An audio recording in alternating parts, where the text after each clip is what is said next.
안녕하세요. 아이언입니다. 오늘은 곧 청약을 시작하는 두산 로보틱스의 기업 분석과 수혜측 결과를 알아보도록 하겠습니다. 공모가는 26,000원. 쫄지 않아도 될까? 좋았어. 진행시켜. 라고 제목을 지었는데요. 왜 이렇게 이야기하는지 함께 알아보도록 하겠습니다. 먼저 회사 소개부터 알아보도록 하겠습니다. 두산 로보틱스의 사업의 개요를 살펴보면 산업용 로봇, 그 중에서도 협동 로봇을 연구, 제조한다고 밝히고 있습니다. 실제 품목별 매출 내역을 살펴보면 90%가 넘는 대부분의 매출이 협동 로봇, 로봇암에서 나오는 것을 알 수 있습니다. 여기서 암이라고 하니 얼마 전에 상장한 반도체 설계 원천 기술회사 암을 떠올리시는 분들도 계실 것 같지만 그 암이 아닌 진짜 팔을 뜻하는 단어, 암입니다. 두산 로보틱스의 제품을 살펴보면 실제로 정말 팔만 있는 로봇을 팔고 있습니다. 추가적으로 물건을 적재할 수 있는 로봇, 카페에서 바리스타 역할을 하는 로봇이 있는 커피 모듈이 있습니다. 요새 로봇이 운영하는 무인 카페들이 유행하고 있어 얼마인지 궁금해 찾아봤는데 무려 6,188만 원이나 되었습니다. 그렇다면 두산 로보틱스가 만들고 있는 협동 로봇이란 과연 무엇을 의미하는 것일까요? 로봇은 크게 산업용 로봇과 협동 로봇, 서비스 로봇으로 나뉠 수 있습니다.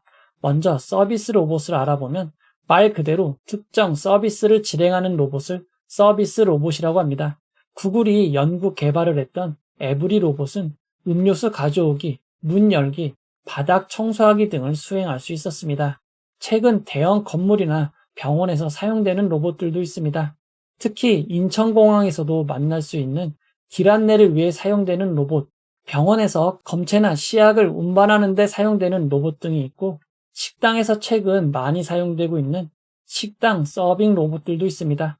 이렇게 특정 서비스를 하는 로봇을 서비스 로봇이라고 부릅니다. 이와 달리 매우 큰 규모로 산업체에서 주로 사용되는 로봇이 산업용 로봇입니다. 주로 자동차와 같은 대형 생산 공장에서 사용되고 있습니다. 얼핏 봐서 모양만 보면 산업용 로봇과 협동 로봇은 같이 팔만 달린 게 비슷해 보입니다. 산업용 로봇은 제조 현장에서 단독으로 주로 사용이 되고 협동 로봇은 인간과 함께 협동으로 작업을 진행하는 환경에서 사용이 됩니다. 그리고 산업용 로봇은 대형이고 200kg 이상의 무게도 처리가 가능합니다. 오히려 사람이 접근해서는 안 되기에 안전 펜스도 필요합니다. 즉 산업용 로봇은 자동차와 같은 소품종 대량 생산에 적합하고 협동 로봇은 작은 크기로 다품종 생산에 적합합니다. 즉 협동 로봇은 산업용 로봇과 유사하지만 작은 공간, 일상에서도 사용할 수 있기에 서비스용 로봇의 성격도 있습니다. 따라서 협동 로봇은 안정성이 매우 중요한데 두산 로보틱스 제품의 안전 인증 현황을 살펴보면 경쟁사에 비해 가장 높은 안전 등급을 받았다고 기술해 두었습니다. 로봇을 사용하기 위해서는 작업을 가리키고 학습을 시키는 교실, 티칭 과정이 필요합니다. 예전에는 매우 어렵게 작업을 시켜야 했지만 최근에는 태블릿 등으로 매우 간편하게 업무를 지시할 수 있습니다. 업무를 배운 협동 로봇은 일반 조립뿐만 아니라 세밀한 부분이 필요한 정밀 조립, 나사와 관련된 나사 조립, 기어를 조립하는 과정 및 일반 조립 등에서 사용될 수 있습니다. 이런 산업체 외에도 치킨, 커피, 아이스크림, 누들 등을 만드는 식당에서도 사용할 수 있고 전기차 충전, 방역, 촬영, 건설 타공, 의료 등 폭넓게 사용될 수 있습니다. 이어서 글로벌 로봇 시장 전망을 알아보도록 하겠습니다. 글로벌 로봇 시장은 코로나 팬데믹 당시인 2020년에는 전체 규모가 조금 줄었지만 이후에는 꾸준히 상승을 하고 있습니다. 그리고 특히 2024년부터 매우 빠르게 성장할 것으로 추정되고 있습니다. 전체 로봇 시장이 아닌 협동 로봇 시장만 봐도 2024년 이후 크게 성장할 것으로 추정이 되고 있습니다. 구글의 에브리봇 홈페이지를 살펴보면 사람들이 로봇을 사용하게 된다면 생산성이 2035년까지 40% 성장할 것으로 추정이 되고 있습니다. 구글마저도 로봇 사업을 투자할 정도로 이렇게 로봇과 관련된 시장이 급속도로 성장을 예측하는 이유는 무엇일까요? 그것은 바로 인구 감소와 노령화로 인해 노동력이 부족해지기 때문입니다. 세계 GDP 12국가들의 노령화 지수 추이를 살펴보면 2010년 이후 대부분의 나라가 노령화가 급속히 진행되고 있고 그에 따라 노동력이 부족해질 전망입니다. 노동력이 부족하기에 인건비도 꾸준히 상승하고 있습니다. 하지만 반대로 로봇 가격은 해가 갈수록 하락하고 있고 AI 등 기술의 발전으로 로봇의 다양한 활용이 가능해졌습니다. 이어서 협동 로봇 시장 점유율을 알아보도록 하겠습니다. 중국을 제외한 업체 순위를 살펴보면 유니버셜 로봇이 압도적인 1위를 기록하고 있고 두산 로보틱스는 점유율이 낮지만 현재 4위권을 기록하고 있습니다. 하지만 중국을 포함하게 되면 시장 점유율은 3.6%로 떨어지고 약 7위권이 됩니다. 현재 세계 압도적 1위 회사인 유니버설 로봇은 덴마크 회사입니다. 해당 회사의 주가가 궁금해서 찾아봤는데 아쉽게도 비상장 회사였습니다. 이어서 두산 로보틱스의 수익성 지표를 알아보도록 하겠습니다. 현재까지 매출은 늘고 있지만 아직까지 적자가 지속되고 있습니다. 아직까지 적자를 기록하고 있는 이유로 해외 마케팅을 확대하고 있고 기술 연구 비용이 증가하기 때문이라고 밝혔습니다. 두산 로보틱스는 장기적인 성장을 위해 단기 재무 성과를 포기하고 있는 중이라고 합니다.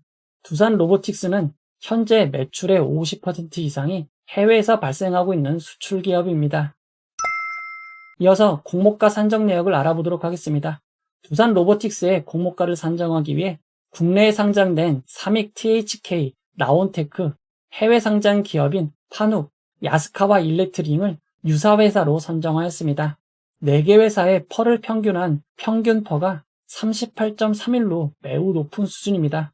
보통은 해외 기업이 펄을 높이고 국내 기업이 펄을 낮추는 경우가 있는데 이번 경우에는 국내 상장된 회사인 삼익 THK, 라온테크의 펄가 매우 높아 평균 펄을 매우 높게 끌어올렸습니다.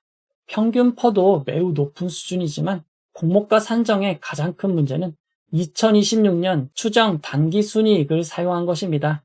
2026년에 발생할 것으로 추정한 942억 원의 순이익에 연 할인율 15%를 사용하여 주당 평가가액을 산정하였습니다. 얼마 전에 상장한 파두는 2024년, 2025년 추정 순이익에 할인율 20%를 사용하였는데 두산 로보틱스는 할인율을 더 적게 적용한 것입니다.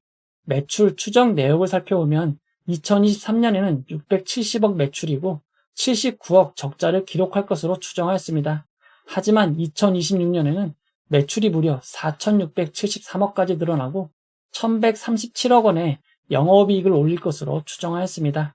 제품별 매출 추정 내역을 살펴보면 거의 모든 분야의 매출이 크게 늘어날 것으로 추정하였습니다. 비율로 가장 많이 늘어난 분야는 솔루션입니다.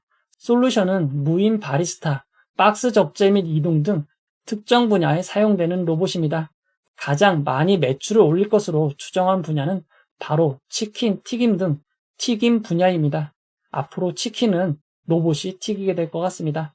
다만 두산 로보틱스의 매출 추정 내역을 살펴보면 2026년에는 24.3%의 영업이익률, 2027년에는 27.8%의 영업이익률을 추정했는데 이는 현재 1위 회사인 유니버셜 로보틱스나 선두권 회사들의 영업이익률보다 높기에 실제 실현 가능성이 낮을 수도 있을 것 같습니다. 중간 정리를 해보도록 하겠습니다.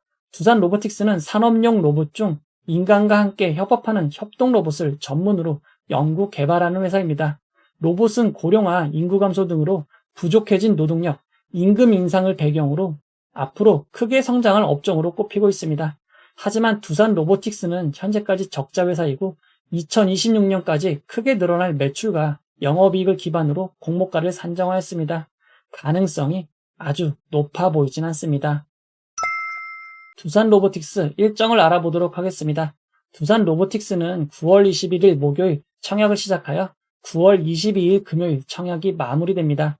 신성 ST 청약이 연기됨에 따라 단독 청약으로 진행이 됩니다. 청약은 7개의 증권사로 진행이 되고 모두 오전 10시부터 오후 4시까지 청약이 진행됩니다. 환불일은 주말을 포함한 4일 뒤인 9월 26일 화요일입니다. 환불일이 주말을 포함한 점이 단점입니다. 이어서 상장 일정을 알아보도록 하겠습니다. 두산 로보틱스는 10월 5일 목요일 상장 예정입니다. 원래는 레뷰 코퍼레이션과 동시 상장으로 진행될 예정이었지만 레뷰코퍼레이션의 상장일이 10월 6일로 조정됨에 따라 단독 상장으로 진행될 예정입니다. 이어서 기관 투자자 수요 예측 결과를 알아보도록 하겠습니다. 두산 로보틱스의 희망 공모 가격 밴드는 21,000원에서 26,000원이었지만 수요 예측을 통해 확정된 공모가는 희망 공모 가격 밴드 상단인 26,000원이었습니다. 이번 수요 예측에 참여한 기관들은 모두 1920개이고 종합 경쟁률은 272.03대 1입니다. 272.03대 1이라는 경쟁률이 매우 낮아 보입니다. 하지만 이는 지난 4월 26일 발표한 IPO 허수성 청약 방지와 관련이 있습니다. 그동안 기관 투자자들은 수요 예측 시 납입 능력을 초과하는 허수성 청약을 해왔습니다. 지난 LG에너지솔루션 청약 당시 순자산이 1억 원인 기관이 9.5조 원을 청약에 참여하는 일이 있었습니다. 지난 LG에너지솔루션의 청약 경쟁률은 2023.37대 1이었습니다. 현재 두산 로보틱스에 비하면 경쟁률이 비교할 수 없이 매우 높았습니다. 하지만 LG에너지솔루션의 기관 투자자 배정 규모는 7조 125억 원이나 됐습니다. 기관 투자자들이 2023.37대 1의 경쟁률을 만들려면 1경 4,189조 원이 필요합니다. 2021년 말 우리나라 국민의 순자산이 1경 9,809조 원입니다. 실제로 이렇게 많은 돈이 몰릴 수가 없기에 대표적인 허수 청약의 문제점으로 남았습니다.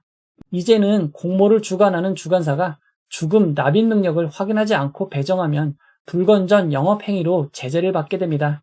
해당 조치는 2023년 7월 증권신고서를 등록하는 기업부터 적용이 됩니다. 두산 로보틱스는 8월 23일 증권신고서를 등록했기에 그 대상이 됩니다. 이제 두산 로보틱스의 수요 예측 결과를 다시 한번 살펴보도록 하겠습니다. 두산 로보틱스의 경쟁률 272.03대 1이란 얘기는 약 63조 원의 수요 예측이 몰렸다는 것으로 볼 수 있습니다. 물론 일반 청약자들과 달리 실제 돈을 내지 않기에 서류상 숫자이긴 하지만 절대로 적은 규모라고 할 수는 없을 것 같습니다.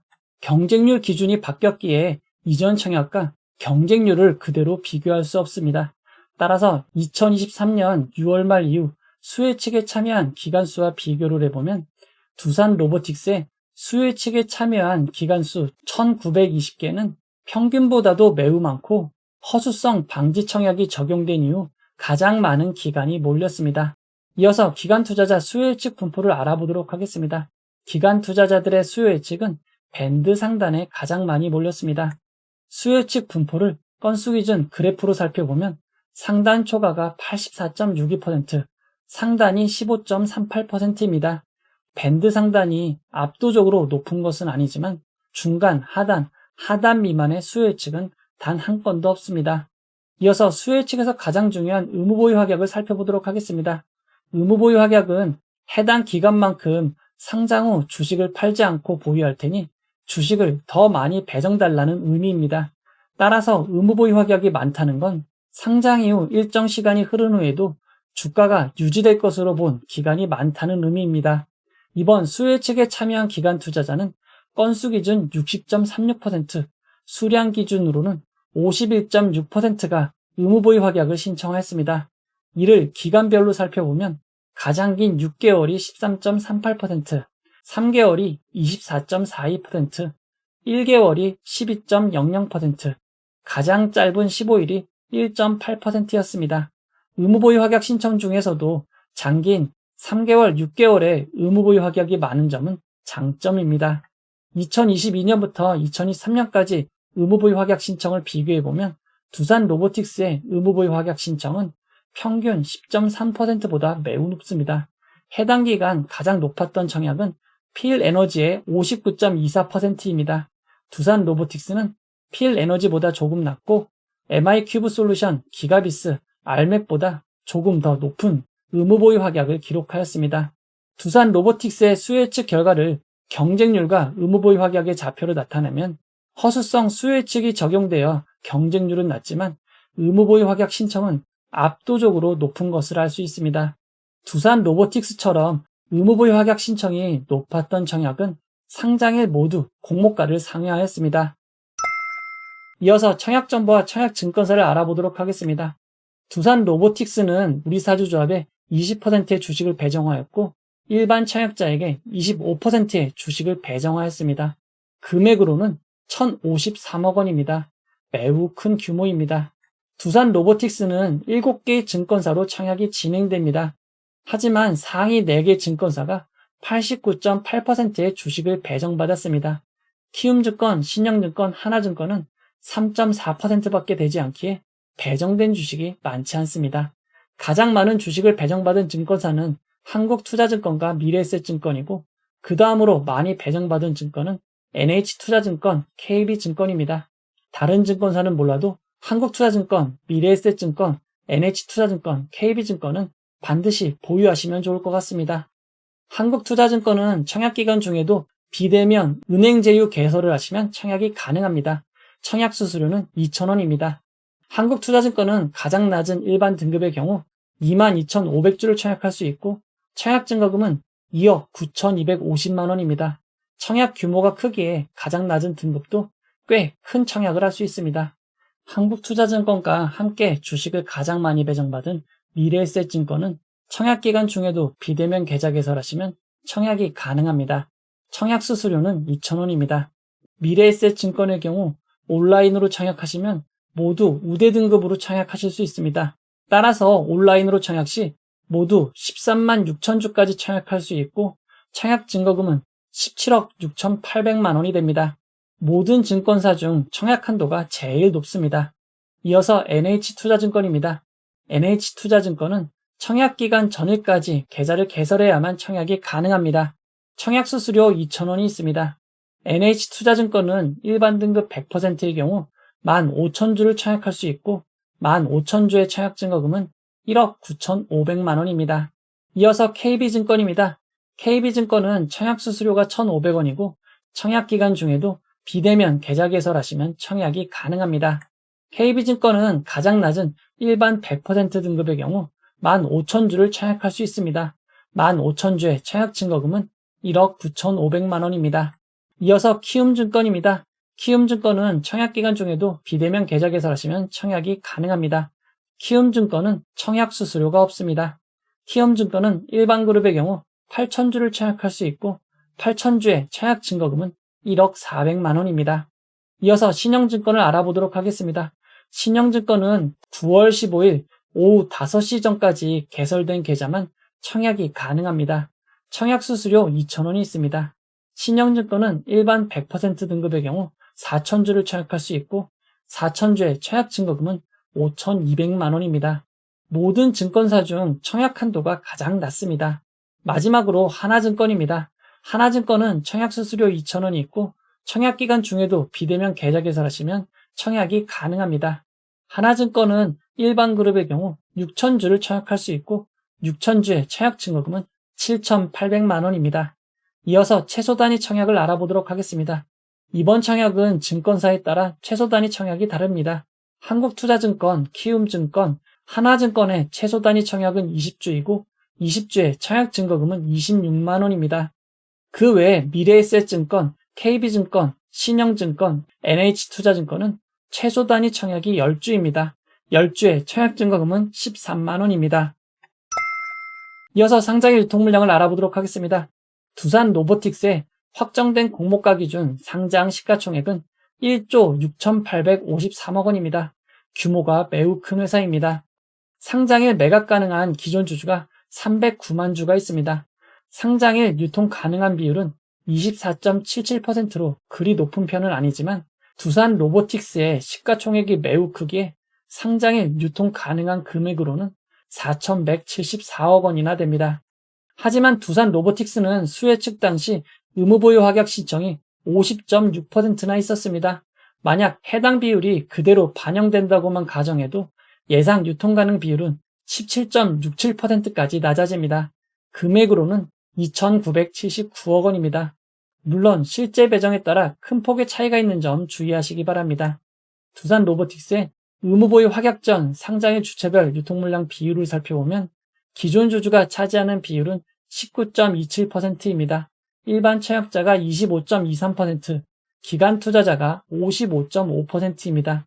상장일 매각할 수 있는 기존 주주 비율이 19.27%로 그리 높은 편은 아니지만 상장일 유통 물량의 크기에 금액으로는 제법 큰 804억 원이 되었습니다.